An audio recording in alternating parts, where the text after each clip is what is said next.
March started with a new story event where you could obtain 6 copies of an R Vegeta and R Nappa. Yes, they weren't farmable at the time, you could only obtain 1 copy per difficulty cleared, once only, meaning only 6 Vegetas and 6 Nappas. But even though they could only reach up to SA6, they were still very useful cards for newer players. Nappa was an in-type supporting unit and Vegeta had a rare chance of dealing some decent damage. A week later, we received a new strike event featuring Cyborg Tao. His leader skill provided tricky to all strength type units, which was a pretty good leader skill at the time. He could also stun, something that was very valuable at the time since most enemies were not protected from debuffs. Additionally, he had a rare chance of increasing his attack by 50%. Being fully farmable made him a pretty decent option for most players. 4 days later, another strike event was added, featuring Jackie Chun as the highlighted character. His leader skill provided tricky to all tech type units, essentially establishing a standard leader skill formula for all strike units. Additionally, his passive skill increased tech type allies attack by 10%, which was highly valuable since the most powerful unit at the time was a tech type unit.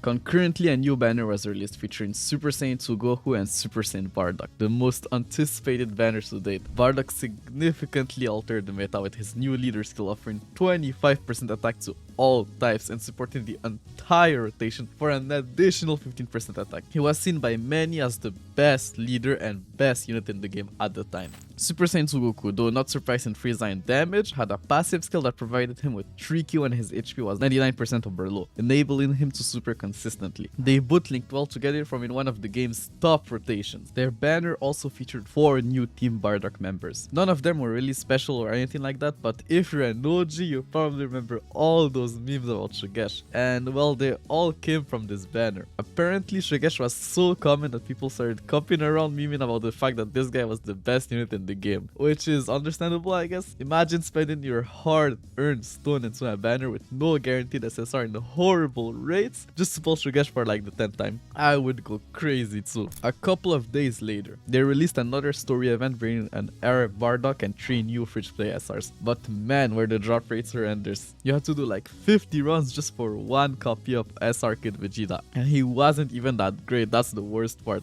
So yeah, they just weren't worth the grind at the time, unless you really liked one of those characters. Luckily, we had a new strike event with a wicked bloodline character that was fairly easily farmable, Int Mecha Frieza. Like every strike unit, his leader skill gave 3 keys to Int type units. As for his kit, his super attack lowered attack, which was a very valuable thing at the time, and his passive skill gave him 32% attack when his key was 7 or more, which was something that you could get pretty consistently under his leader skill. So yeah, all around a pretty good unit. At the end of the month, we received another highly anticipated banner featuring Int Perfect Cell and Strength for Saint Teen Gohan. Both were exceptional units with unconditional stat buffs as their passives, and Int Perfect Cell shared the same leader skill as Strength Bardock. They also both had supreme super attack multipliers, which were the highest super attack multipliers available at the time. Consequently, they became the new hardest hidden units alongside Tech Frieza. The 3 SRs that came with them were also quite impressive for SR standards. Android 18 could lower defense and had an unconditional start of turn attack buff. Second form Cell healed for 20% of the damage he dealt when his key was 6 or more, which was considered valuable at the time. And Android 17, even though not as good as the other ones, had a decent flat stat buff when above 50% HP. If you were a well or just a very lucky player at the time, you could finally assemble a coherent and strong team of SSR characters. You could just run Strength Bardock as your leader, with your rotation consisting of Strength Super Saiyan Bardock and Angel Super Saiyan 2 Goku, as well as Strength Super Saiyan 2 Gohan and Int Super Saiyan Gohan. The team revolved around 2 links, Super Saiyan and Saiyan Warrior Race. You could have those 2 links active at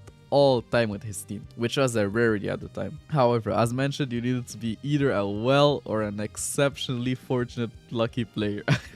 Additionally, they also dropped like a Ginyu Force banner featuring existing Ginyu Force SRs. They all shared the Ginyu Force link, which was a very strong link at the time, like giving you 25% attack. And yeah, the banner was pretty good if you were a new player, since you could like build a pretty decent team, like a free-to-play team with like those SR Ginyu Force units. Though it wasn't like comparable to anything that was meta at the time, but yeah, if you're a free-to-play player and you needed like a decent team, this this was honestly not that bad of an option. Anyways guys, this is the end of the video. If you enjoy this type of content, make sure to like the video and subscribe to the channel if you haven't already. Additionally, if you have some bucks to spare and wish to support the channel financially, you might consider becoming a member. You will receive some cool icons next to your name and early access to new videos as soon as I finish them. Thank you all for the support. Peace.